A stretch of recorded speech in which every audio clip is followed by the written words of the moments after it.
Alrighty, greetings everybody. Robin here from Courage is Secure. Welcome to episode 71 of Rise. Today we're going to be talking about ASIO and ASIO's permanent compulsory questioning powers.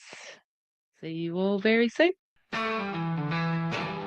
Strength of a woman world on her shoulders. Fight through the noise when the world gets colder. 832, got the grit, got the fire. Watch her rise, watch her come higher.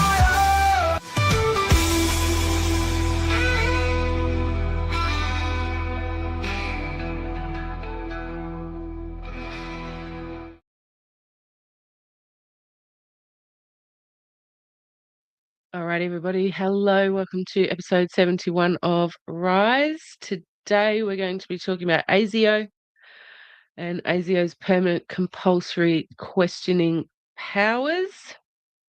It sounds fun, doesn't it? Hello, Rex. How are you? First cab off the rank. How you doing? You'll have to excuse me. I've got a terrible cold, and I probably sound a bit funny, but anyway, it doesn't matter. Let's move right along. So a big shout out to my newest member, Rockaby. Thank you very much. Courage is Secure is 100% crowdfunded, so I remain 100% independent, which is very important to me and the work that I do. So big thank you to Rockaby over there on Buy Me a Coffee. Do appreciate it very much. So yes, ASIO's been busy, haven't they? Corporate media aren't talking about it though, are they? No, don't worry about that. Hello to everybody on YouTube as well. We're streaming to YouTube today. Hello to everybody on Fascist Book, X, and Rumble. So tired of ASIO or just in general? Hi, Neve. Not too bad. Yeah, got a bit of a cold, but that's all right. I'll tell you what made it difficult. Swimming yesterday. I'm trying to improve my technique in the pool, and yeah, it was difficult swimming with a cold. I tell you what, struggled through that. Anyway, alrighty. So, what are we going to be doing today? Well, we're going to be having a look at ASIO, obviously, and the permanent compulsory questioning powers. As I said on the thumbnail there, we're going to be looking at what I would suggest is an alarming continuation of the erosion of civil liberties in Australia, and it is the post 9/11 compulsory questioning powers that have passed through the House of Reps and onto the Senate.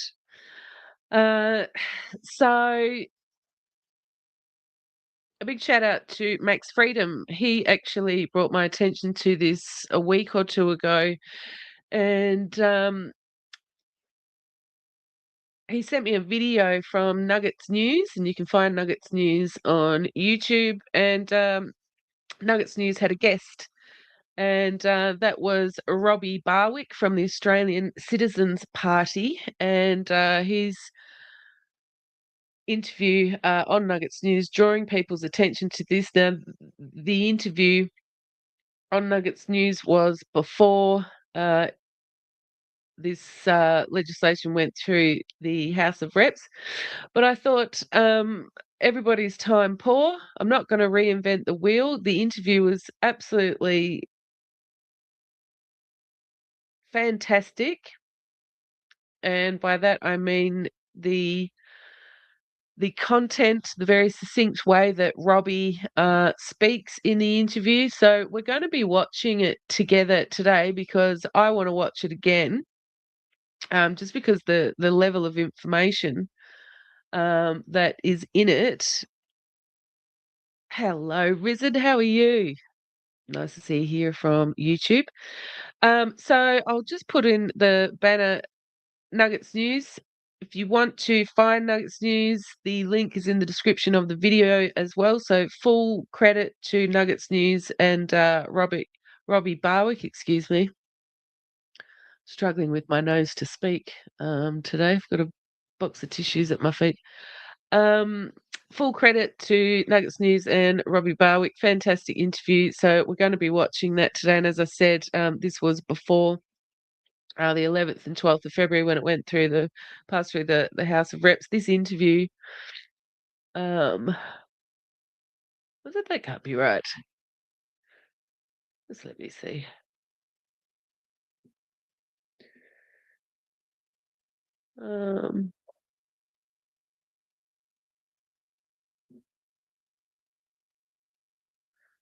Oh, hang on a minute. What have I done here? Excuse me, everybody.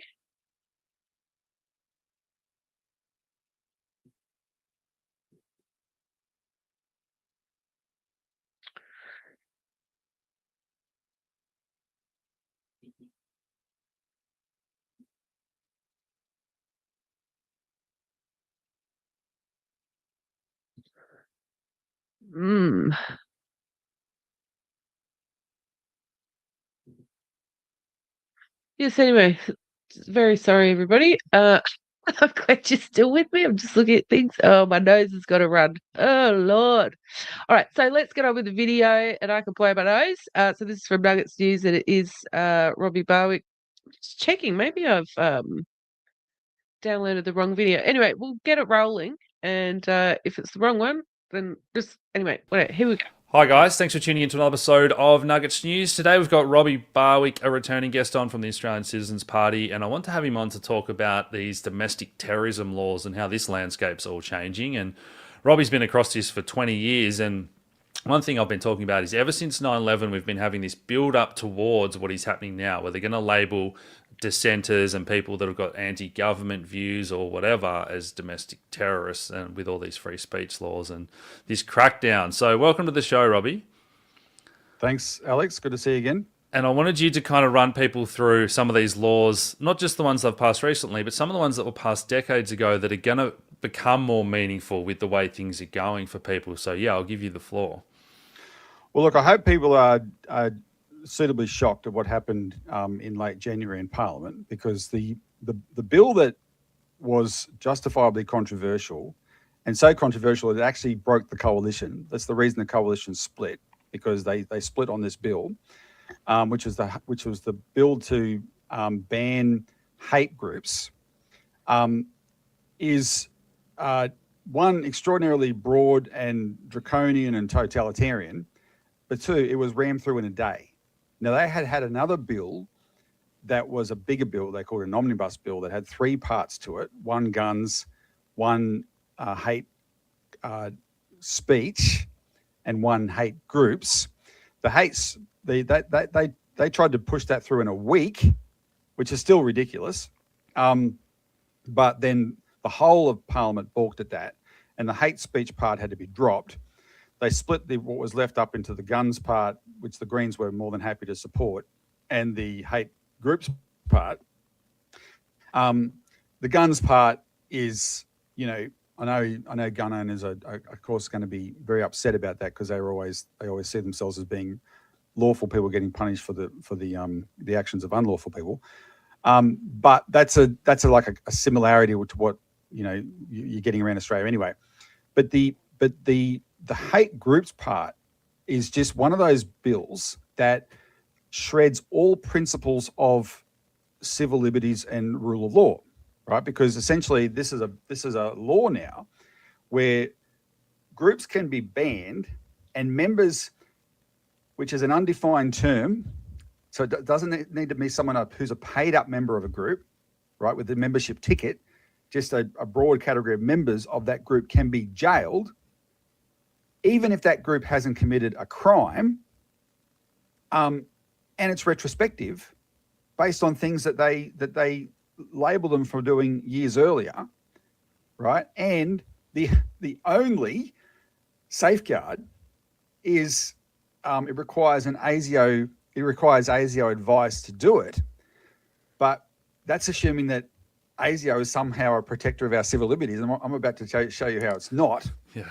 And when I think they made a really bad strategic error on their part, Alex, because in trying to push this bill through essentially in a day from when it was finalised in writing to when it was voted on, 1 day, 24 hours, in trying to do that, they shocked the country, and even parties that had never paid any attention or objected to these kinds of laws before, such as the National Party.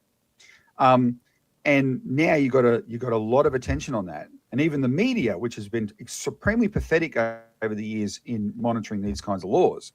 You had David Spears on 7:30 that night asking the Attorney General, "What are these laws akin to authoritarian countries?" And she didn't answer no. Instead, she went on this spiel about justifying how they've got to keep people safe. Right, so the short answer was yes, and then when he got specific and used it as a scenario, could groups that accuse Israel of genocide be banned under this power? Took her a bit to be honest, but then eventually she said yes. Mm-hmm. Right, that's where we're at with these laws. But what we're trying to get people to understand is this is the tip of a 23-year iceberg since 9/11, mm-hmm. and there's well over 100 laws that preceded this that are equally bad. And now the government has another law that they want to get through, which will add to that and is just as bad as this law. And if we're given the reaction to what was rammed through in January, maybe we can get some attention on this ASIO law and be able to stop it. Yeah, so as you said, since 9/11 in the US was the Patriot Act, but talk us through what Australia did in those following years and how that's going to come into play now. All right, so the bill I'm referring to now is called the Australian Security Intelligence Organisation Amendment Bill number 2. And it's an amendment of a bill that originally passed in 2003. Because what happened was, America announced the Patriot Act in 2002. John Howard here unveiled 7 bills, which was his government's suite of anti-terrorism bills. And they're worth understanding. Now, the reason I know this subject so well is the Citizens Party was on the front line of fighting those bills then. We actually led the public backlash to those bills, and we had quite an impact at the time. So the 7 bills, I want to highlight the 3 sort of headline ones. The first one was a bill that defined terrorism as a crime. Now, that was actually quite controversial for the simple fact that all acts of terrorism involve existing crimes, right? Murder, arson, whatever. They're all crimes. Why do you need a special crime of terrorism? Well, because they wanted a special definition of terrorism. And the original one that was in the original version of the bill was so broad and so draconian and totalitarian, legal and constitutional experts pointed out that it could have applied to a nurse on a union picket line, could have been construed as a terrorist under that bill.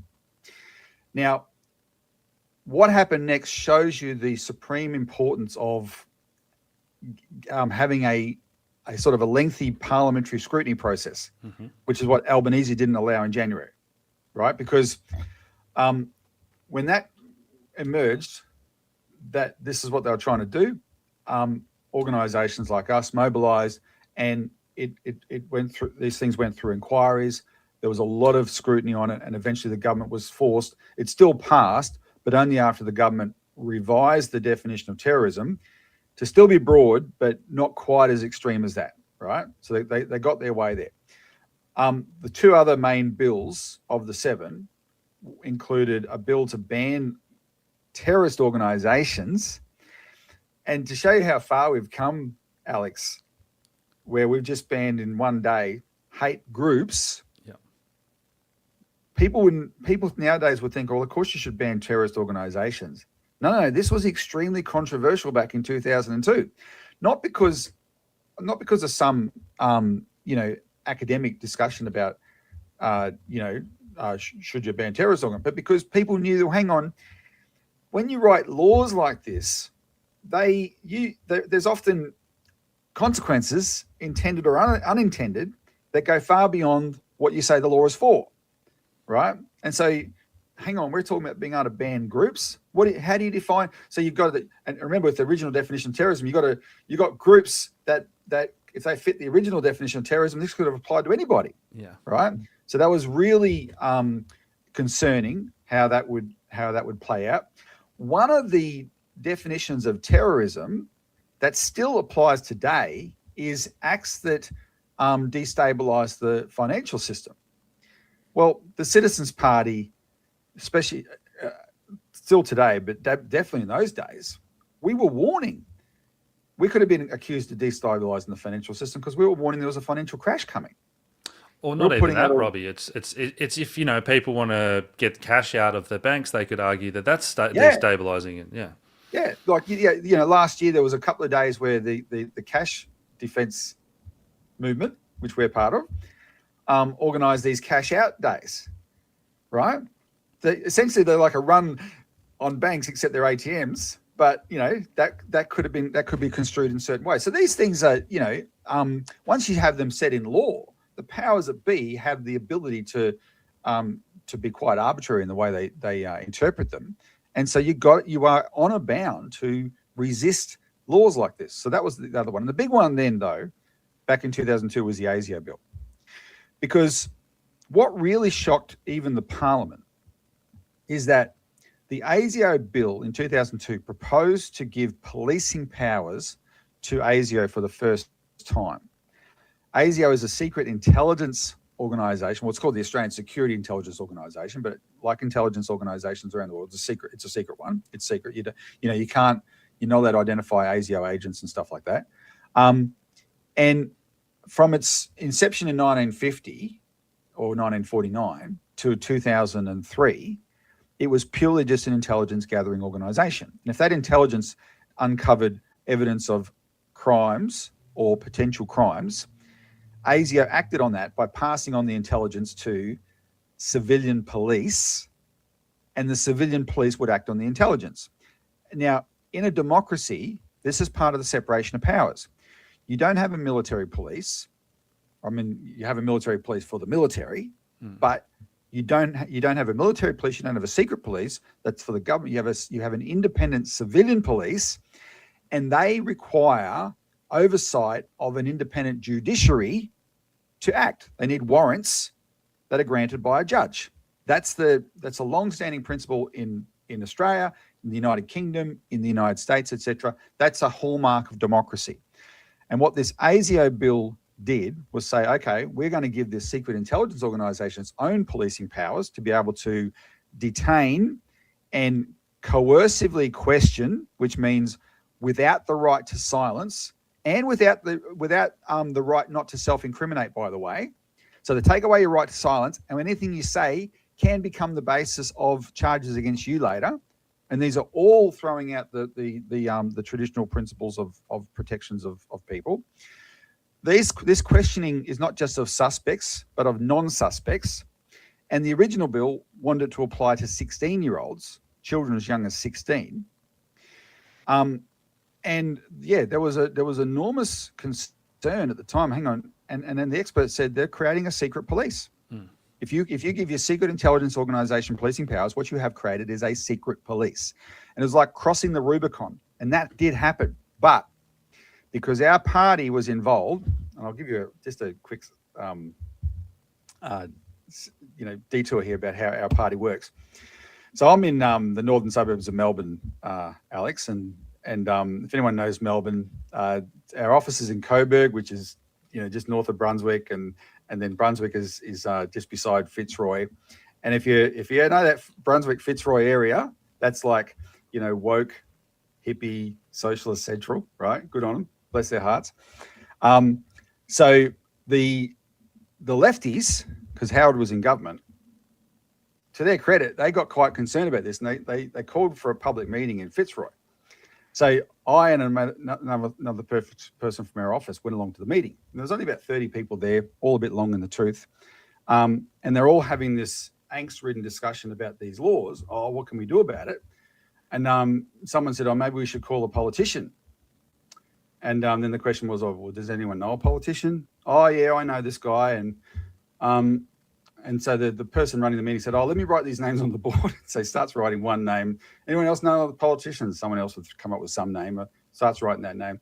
And then they said, okay, who can call these guys? And someone said, I'll be able to call that one. And anyway, I got a bit frustrated with this after a while, and I jumped up and said, put the Citizens Party down for about 1,000 calls to every single politician in Parliament.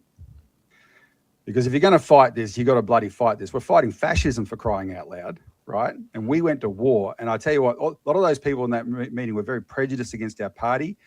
7 or 8 years earlier, they'd been marching and protests against us, calling us Nazis, all kinds of things, totally baseless. Someone in that meeting called us Nazis, but we led the opposition. I tell you, we won a lot of the people in that meeting over because we showed them how to mobilise, and we set up a phone bank in our office. We already had one, but we made it larger. We brought in a lot of volunteers. We just hit the phones. We called our members. We called every other organisation we could find. We called unions. We called churches. We called.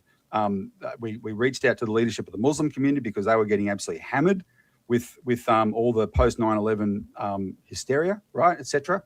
And in 2002, we took out a full-page ad in the Australian newspaper in the headline, "End them, don't amend them," and we compared these laws. We weren't allowed to use the word fascist in the ad. The Australian wouldn't let us use it, so we called them draconian.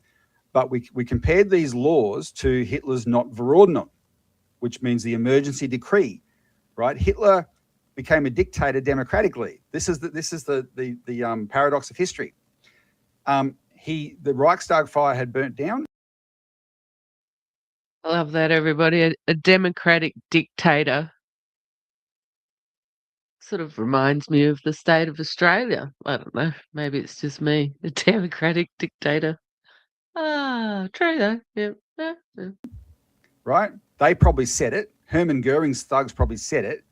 They blamed the communists, and he said, I need emergency powers to deal with this and protect these will only be temporary to protect the German people. And the Reichstag, which is the name of the parliament, passed him those powers, and the rest was history, right? Within months, he'd banned all political parties and became the dictatorship. I mean, so when we said after World War II, never again, it wasn't just things like the Holocaust, etc., that never again applied to. It was an understanding of what led up to that and giving that kind of power, right? Which is what you're supposed to learn from. This is what's supposed to separate our countries from these countries. Yet we were repeating this. So this was a big mobilization, and we targeted, and they didn't like this, we targeted the Labor Party in the Senate because John Howard didn't have the balance of power. So it came down to the Labor Party. He needed the Labor Party's support or some independents to get this passed. And so we hammered him. We hammered the Labor Party. And I used to talk to John Faulkner, his office. John Faulkner was a senior Labor senator in those days, if you remember that name. And I tell you what, Alex, they were arseholes to me. They were absolute arseholes. They couldn't stand the fact that the Citizens Party kept calling them up and saying, where are you on this bill? And they kept saying, we haven't got a position yet. We haven't got a position yet. Where are you on this bill? We haven't got a position yet. And we did this for months, right? And they treated, actually the guy in the office that I used to talk to, his name was Alex, and he treated me with utter, he took the calls, but man, did he sneer at me. He was just obnoxious. And then one day he called me, and his tune had changed like you wouldn't believe. He said, what you guys have done is amazing. These calls are fantastic.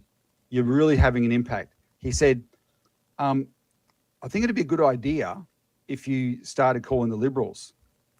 And I'm laughing my head off inside, right? Thinking, no, mate, we're not going to take the pressure off you bastards one iota, right? Because it's not about the Liberals.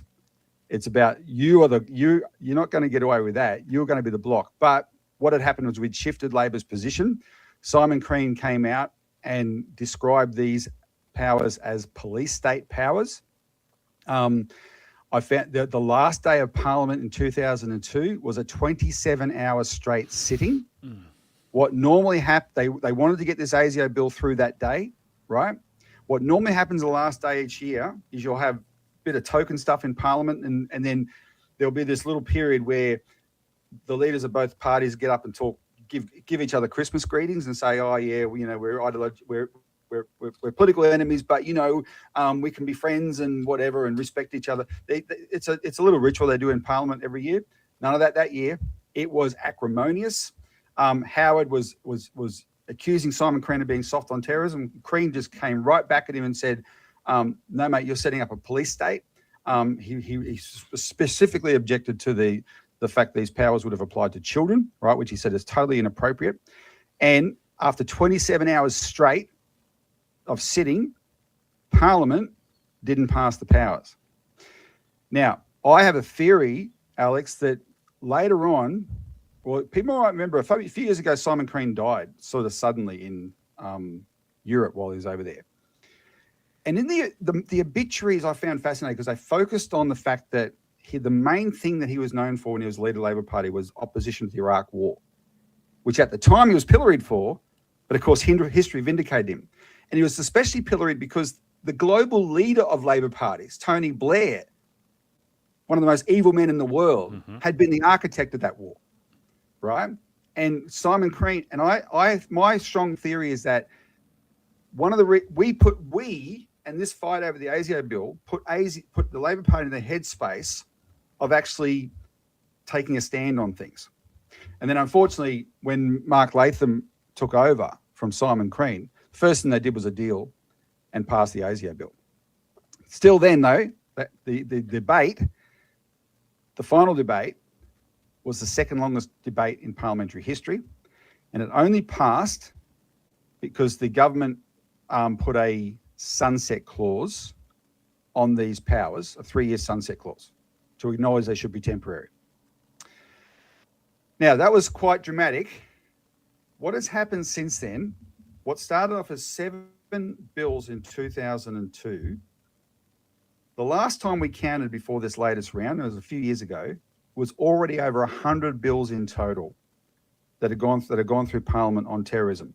Now, these are bills that range from things like, if you remember, there was a famous David Spears one in Walkley in about 2015 because he interviewed George Brandis, the Attorney General, about surveillance powers and the government being able to spy on your phones and on your internet use, right? Bills, things like that. But also in relation to ASIO, and hardly anyone pays attention to this, also in 2015 under Tony Abbott, they passed a law that says journalists in Australia can be jailed for 10 years for reporting on an ASIO operation.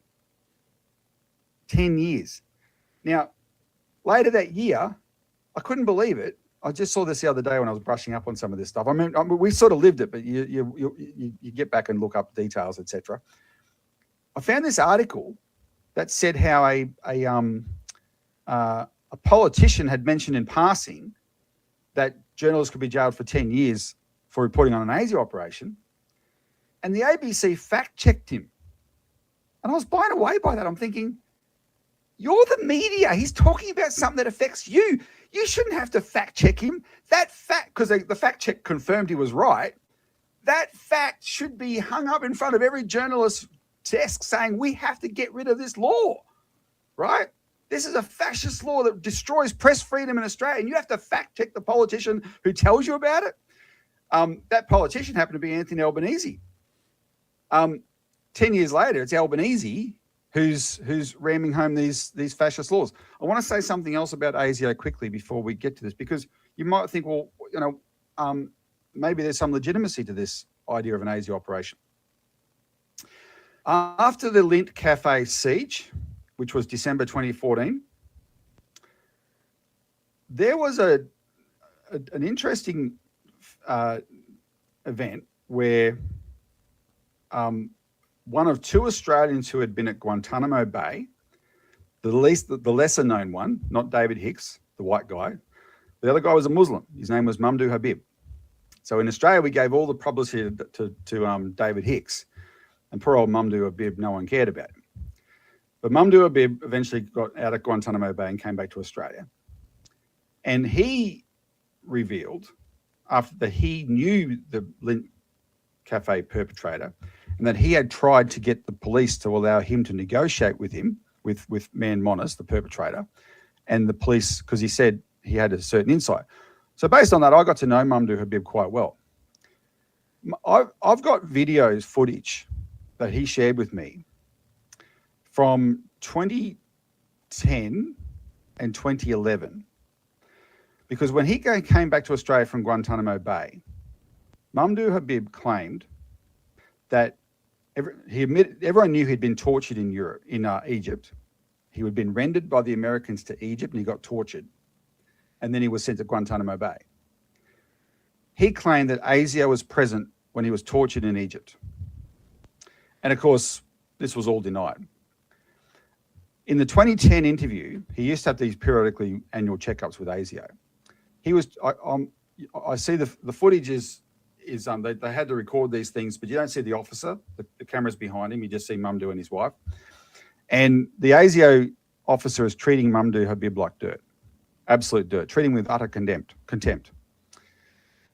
A year later, it was a very different interview because in the meantime, the government had changed in Egypt and the new government released the records that showed, yes, Mamdouh Habib had been tortured in Egypt and yes, an ASIO officer had been present when he was tortured in Egypt.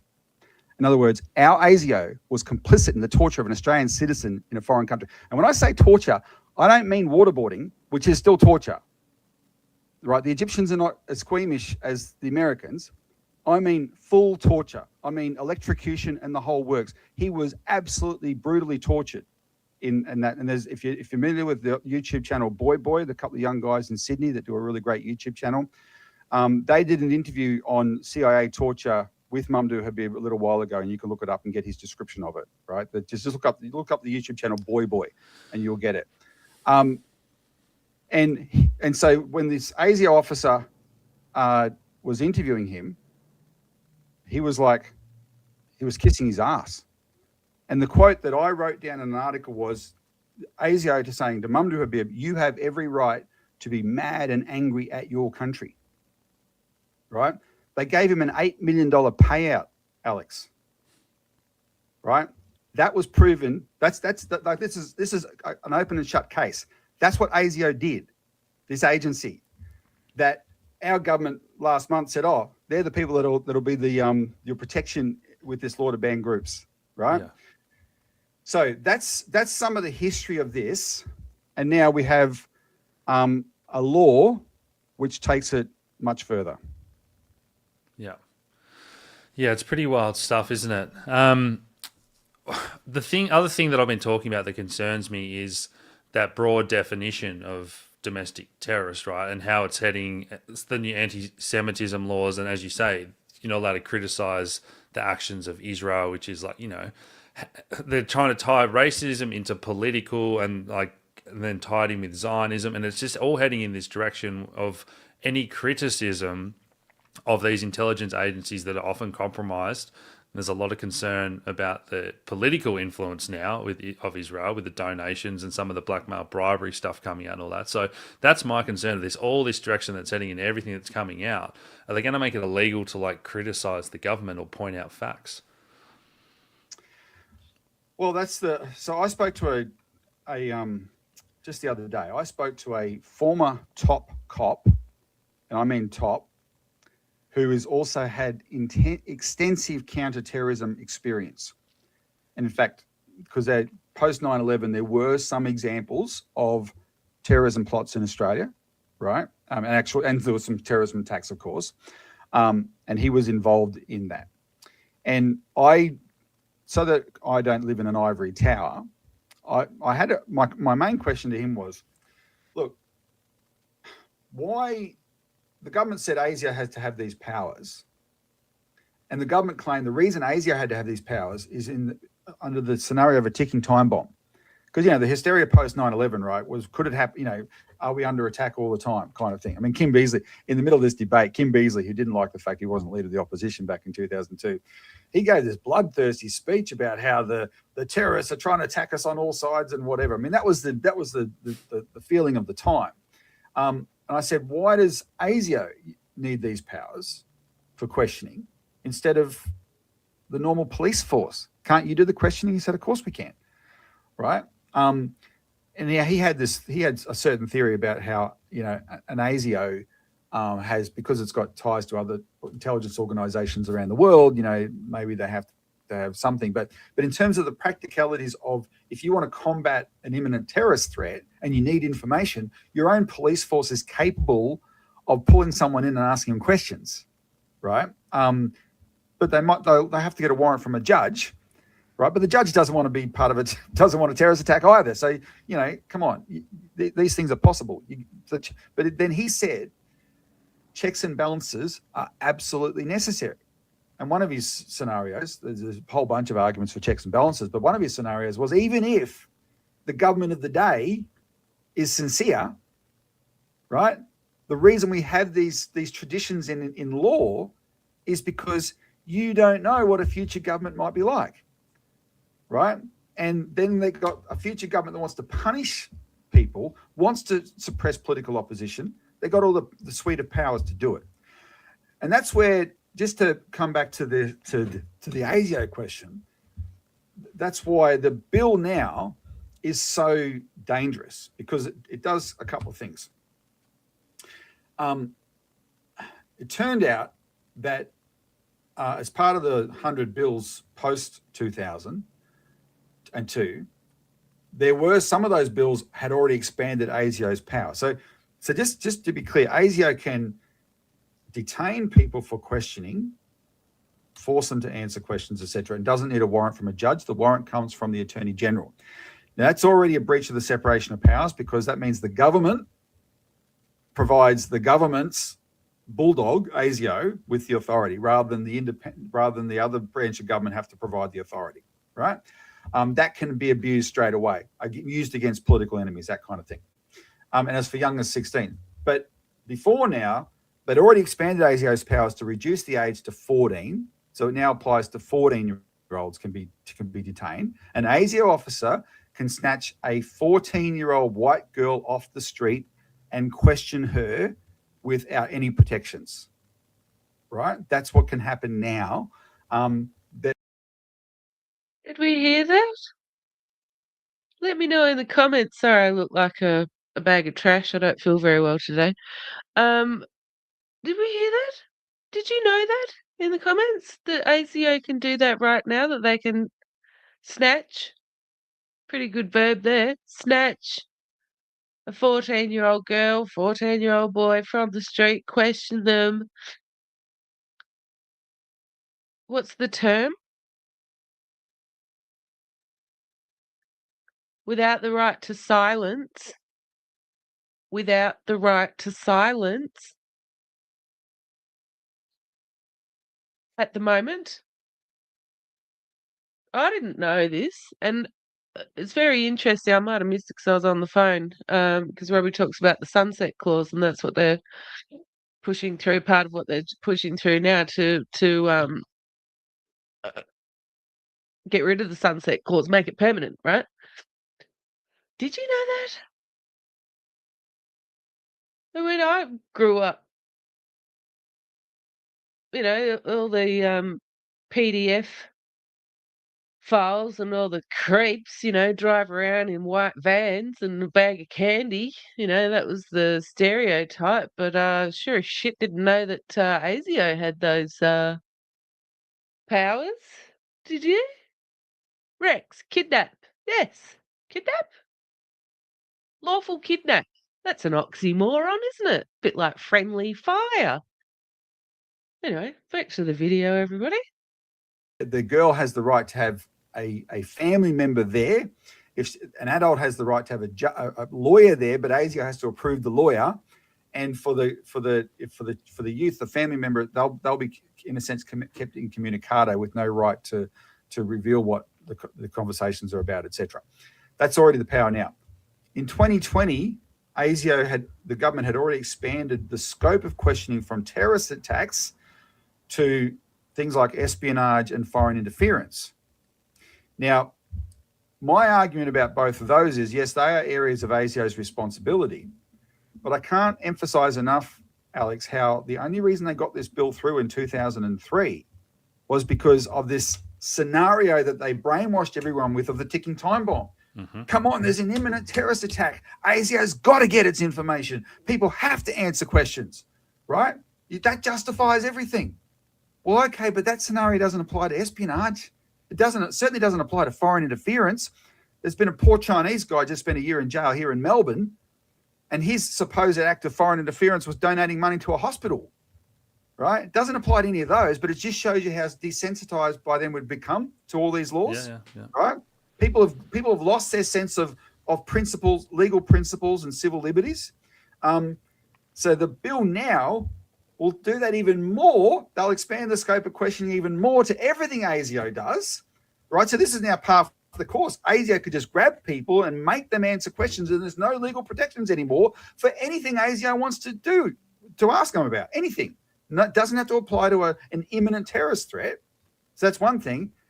And the worst part is Tony Burke, and he said it's because ASIO asked.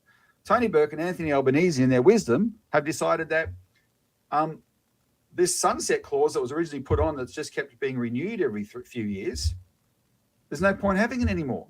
These powers, they'll repeal the sunset clause. These powers will hereafter be permanent. Australia will have a permanent secret police. And there is a terrifying prospect for all the reasons we've just talked about. 100%. Not just that. I mean, look at what's going on in America now with all these the ICE agents, and there's no due process. And the other thing we've seen since Bondi was talk of a Jewish police or IDF soldiers, patrolling the streets in Australia. So you've got these intelligence agencies and the politicians and all this concern about them. I might just add here, everybody, we already have in Australia Chinese secret police, and it's not secret anyway. They've got their own cop shops set up certain places around Australia. Did you know that?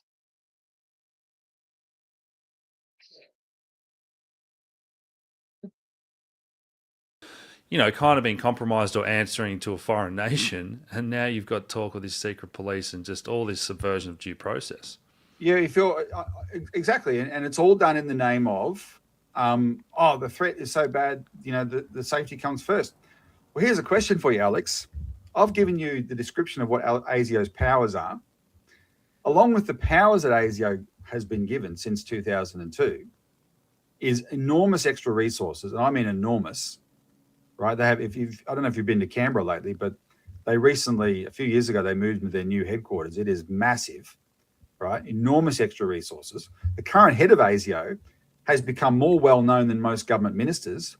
ASIO for a long time was just there in the background, right? He now runs an annual circus called the Threat Assessment Speech, and he just dangles things to the media, right? And just to people have been commentating what a media whore this guy is, and he's becoming a power center in his own right. But they knew the perpetrators of the Bondi attack. Mm-hmm. Why weren't they able to stop this attack? That's why we gave them these powers. If they hadn't known the perpetrators, I might cut them a little bit of slack. But the fact they knew the perpetrators, they got all the powers in the world. What gives here, right? And yeah. I'm hoping. Well, we will be engaged in the Royal Commission, which has scope to dig into a little bit of that. Right, and we will be asking the questions to make sure that that's not brushed under the carpet. Yeah. Oh, and I mean, I've already got friends saying that when they come back from overseas, from Bali, whatever, if you've been posting anti-government stuff, they've taken their phones and laptops and stuff, and yet they'll let someone in like that who's just been to an area where people are radicalised and they're on the ASIO watch list and own 6 guns, and you're right to come back in, but if you've been posting anti-government stuff, we're going to treat you like a thug and take your devices off you. By the way, I have a theory about the this may prove to be completely wrong. So if people are still watching the video at this point and you discover in the future I'm wrong, understand that I'm just saying it's a theory. But we're told that when this father and son duo went to southern Philippines, right, Mindanao, a known terrorist training hotspot, they never left the hotel room. Well, I'm actually in the middle of reading a book about. Sorry, why would you go all the way to the Philippines and not leave your hotel room? I mean, I know when it's probably a sweeping statement, when people from the UK go to Spain and they have an all-inclusive holiday. They generally stay within the hotel grounds because it's all-inclusive, right? You know what I'm talking about. But give me a break. They go all the way to the Philippines and don't leave the hotel. I mean, yeah, anyway, all right. I just had to interrupt. Give me a ISIS and the Australian soldiers who were over in the Middle East at the time of ISIS and involved in the fight against ISIS, such as it was. They reveal something in there about the fact that how closely terrorists were monitored and their locations in the Middle East. The people who'd left Australia to go over there, because that was a bit of a phenomenon. People from all around the world went to the Middle East and joined ISIS. But the Australian intelligence agencies who were tracking them, they were tracking them on their phones. And when they abandoned their phones, they couldn't track them anymore. So my theory is these guys probably just left their phones in their hotel room. Because that's why you spend 20 days in a hotel room, because who does that? Seriously, Jesus, give me a break, right? They probably just left their phones in the hotel room. We're getting this cover story about how the hotel staff say that. Okay, so that's how they verified. Oh, look, hang on, I've got my air quotes out on a Friday. Hi, Rich, how are you? Lovely to see you here. Please go along to RPW Media on YouTube. That's how they verify that the Bondi attackers didn't leave their hotel room, because their phones alerted whoever was checking that data that the phones never left the hotel. Yeah. Oh, yeah.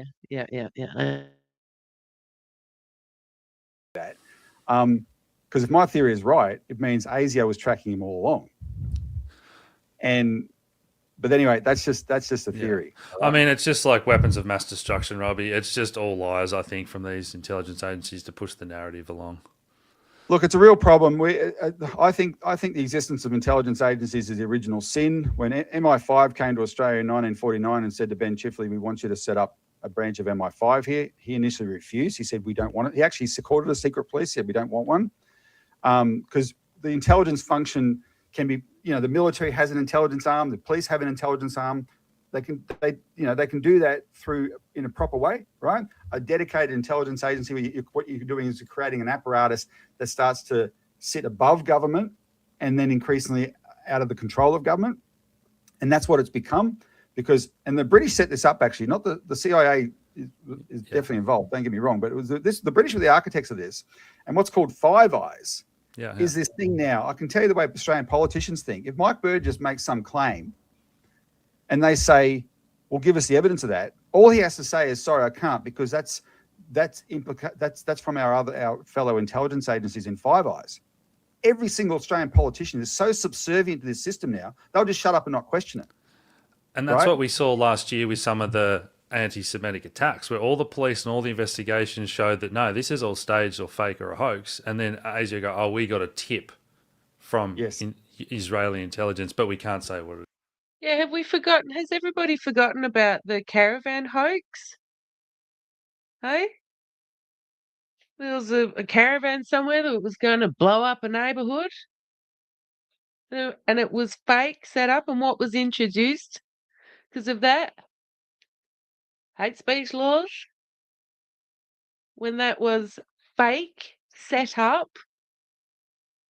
Unbelievable. These people were so disgusting. Honestly. It is. And on the basis of that, they kicked out the Iranian ambassador. Mm-hmm. And then, of course, straight after Bondi, the first politicians on the screens were Israelis, right? Benjamin Netanyahu and Naftali Bennett, etc., commenting about an event in Australia. And Netanyahu said, "This must be Iran," right? But then as soon as they identified the guys, they're the enemies of Iran, right? They're ISIS affiliated, the enemies of Iran. So this whole Iran narrative that ASIO perpetrated has no credibility whatsoever, but no one will question it. Yeah.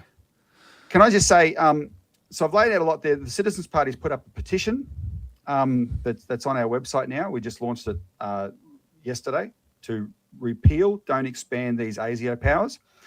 We're back, like that call is backed by people like the Law Council of Australia, right? Constitutional experts have been saying it for 20 years. These should be repealed, right? We're trying to give people an insight into when we used to have legal standards in this country, and there are still people in the legal fraternity there. So it's a sound position that we're calling for. We're not calling for Australia to be defenseless against terrorism because, as I said, the police have the power to do this stuff themselves, and they at least have checks and balances. That's the way it should be done.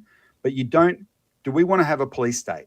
Do we want to have a secret police? And if we don't, sign the petition. And we also want people to write letters to the committee that's looking at the bill and call your senators and members of parliament and say, do not support this bill.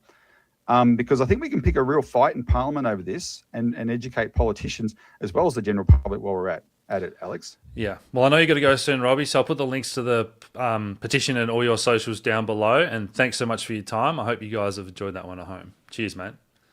Thanks, Alex. Alrighty, everybody. So that was interview from Nuggets News with Robbie Barwick from the Australian Citizens Party. You can see on the bottom of your screen, that's where you find Nuggets News on YouTube, and the link is in the description as well. Full credit to those guys. I didn't want to reinvent the wheel. I'm sure Robbie's very busy, and as much as I'd love to speak to him about it, the situation has moved very quickly and it's already passed through the House of Reps, been voted on.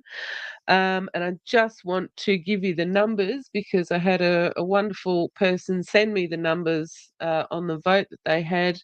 So they had 106 ayes and 8 noes in the House of Reps. 106 ayes and 8 noes. Let that sink in. So now it's up to the Senate. Yes, Anne, 1984. Tell me about it.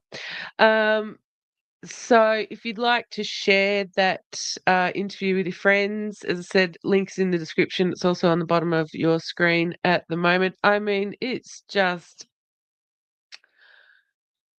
as I said a little earlier on, I didn't realise that ASIO already had the powers to drive down the street and, kidnap 14-year-old and keep them for 24 hours. And question them without the right to silence. And now they want to, as I said, remove the sunset law and expand it to not just questioning children, just a 14-year-old, they're children, about terrorism, but also expanding it to things like espionage, foreign interference, sabotage, communal violence, and more. So that's why Robbie is saying that it would be a permanent police state. It's not just questioning people that's, terrorism related. That's where it spills over into the permanent police state. Hi, B, the last Kiwi. Look, it's up to people if they want to go and sign one of those things. I would suggest they're going to pass it anyway. It's pretty clear they're going to. And I think 2 points that really, 2 points that I really got from that interview with Nuggets News and Robbie Barwick is that let's just say that Australia, or ASIO more important, does need that level of power, right? Because the threat is so massive.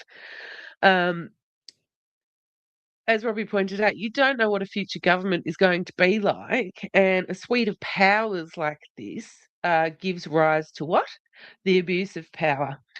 So I think it's obviously, I would suggest, a very dangerous situation to be in. And we've been talking about I brought up the caravan, that was a load of nonsense that was used. It's me full said problem, reaction, solution was all made up.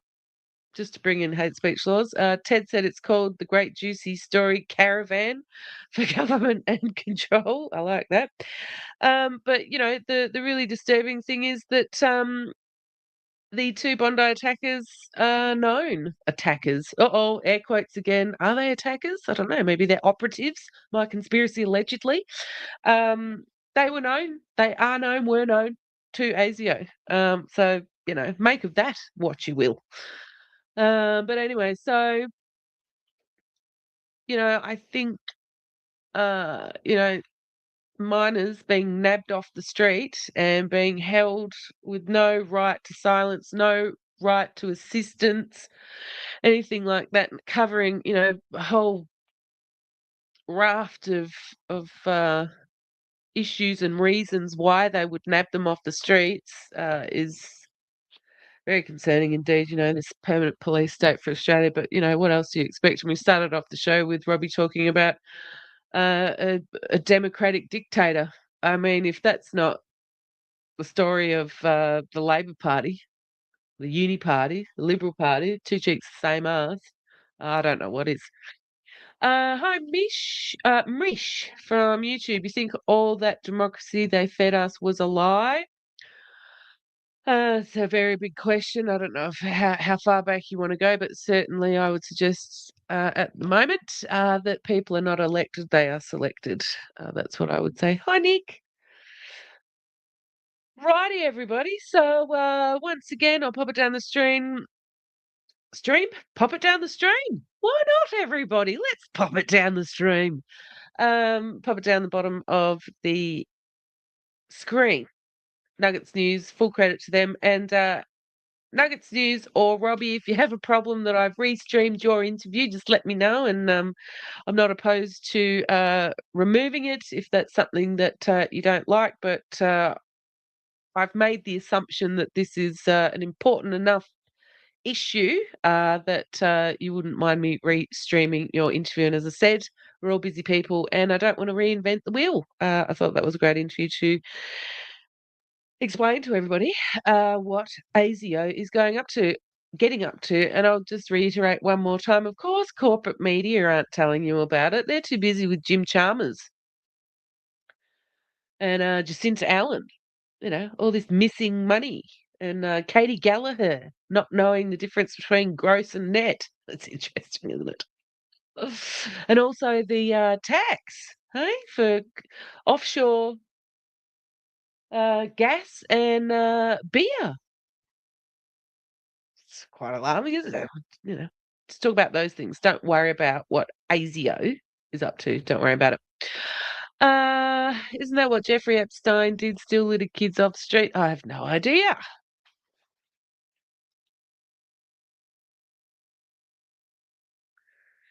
Sheila's. Hello, Russell. Dan Stevens on YouTube. How you going?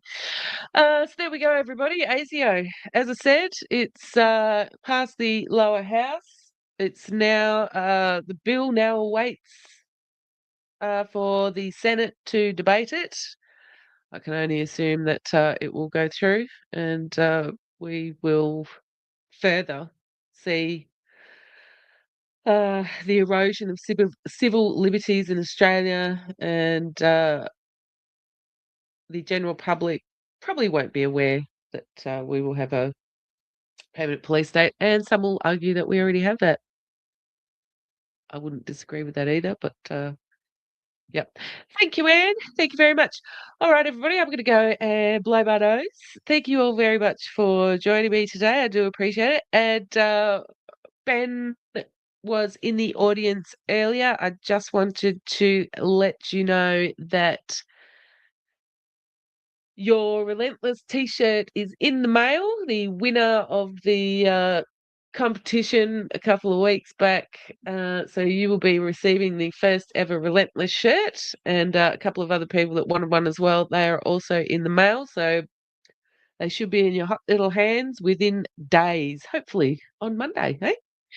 Okay, everybody, make sure you have a wonderful, wonderful Friday. Fantastic weekend, and I'll see you all later. Bye. the law.